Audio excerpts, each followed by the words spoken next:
Seated. I'll share with you a very short little spiritual contemplation on this parable. Jesus tells a parable about a master landowner who had a vineyard, and he plants this vineyard, and he does everything right for it. He sets a hedge around and this and that, and then he leases it to some vine dressers, and he goes off to a far country, and he tells them that come vintage season, send me some of the wine. So he sends servants to go get the wine, and they disregard them. They this, they that. Then finally he sends his son, and they kill him. Obviously this is prophetic of Christ. In any event, he says, what will the master do? He says he will cast those vine dressers out, and he will lease it to new vine dressers. That what is it that he's looking for? He's looking for vine dressers who will give him the fruit in its season, right? He's not asking for the fruit out of season. He's asking for the fruit in its season, right? If we ask ourselves, the classic interpretation of this gospel by a lot of the early church fathers is that the truth of God was entrusted to the people of Israel, and they rejected Christ, and so then the gospel went to the Gentiles, that the Gentiles, like St. Paul says, might believe, and that the Jews might be then convicted by the belief of the Gentiles, and that they might also believe, and that all might be saved together. In any event, what does this have anything to do with you and to do with me? Well, we could ask ourselves, God has entrusted us with the faith. God has entrusted us with Himself. God has entrusted us with the divine mysteries, with His body and His blood. God has entrusted us with many things.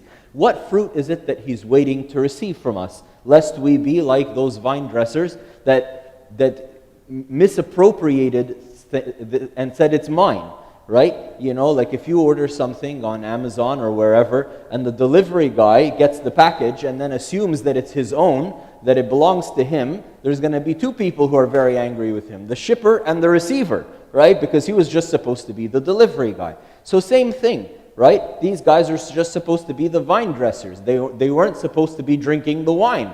They were supposed to be taking care of the vineyard, and then with their wages, they do whatever they want. So what about us?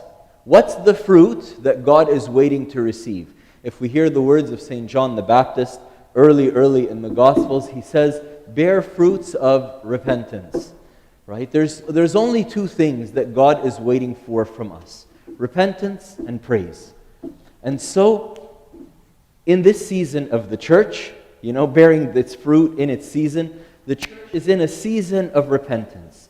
The church is in a season of returning to God. Repentance is not necessarily this moaning and groaning and misery. No, not at all. It's simply a return to God. It's simply seeing, where has my life been a little bit misaligned? Where has my life gone a little bit off track? Maybe not so much, maybe not so great, maybe just something small, maybe this, maybe that, maybe great things. It doesn't matter. Nothing is great and small before God. God is merciful and compassionate to all. But the point is that now is the season for repentance, because the season for rejoicing and praise and joy is coming, right? So let us be in season. Let us not be out of time. If you've ever heard some music or a live performance or something, or people rehearsing and someone was off time, someone was a little bit off tone, it's kind of out of place, and it makes the whole thing kind of seem a little funny, right? A little odd, right? So let us be in season. The whole church is in a season of prayer and repentance.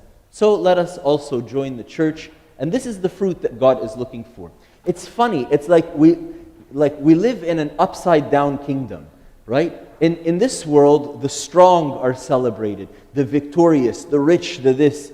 But in the kingdom of heaven, it's the poor, it's the humbled, it's and so the church is teaching us that we come to God and we tell Him, I am not worthy. And then God answers us and says, no, you are worthy. And then we tell Him, no, I'm not worthy. It's this kind of funny dance we do with Him. Even in the liturgy, the priest's hands are busy at this point towards the very end.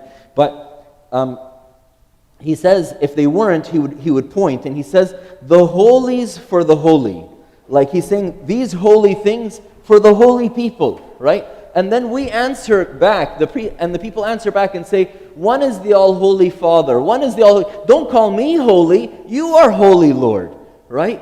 And so this is the spirit of the church. This is the spirit that God, the church is trying, as a dear mother, is trying to instill in us, that we come to God humbly in repentance and He exalts us, as opposed to us coming, beefing ourselves up, exalting ourselves up, and then finding ourselves in need to be humbled. May God give you and give me a true and genuine repentance from all of our hearts, that it might bear fruits, and the fruits of repentance will be in our deeds, a change in our deeds and a change in our behaviors. Glory be to God forever. I've sinned, forgive me. My fathers and mothers and brothers and sisters, please pray for me. In the wisdom of God, let us attend. Lord have mercy, truly. We believe in one God, God the Father, the Pantocrator, creator of heaven and earth and all things seen and unseen. We believe in one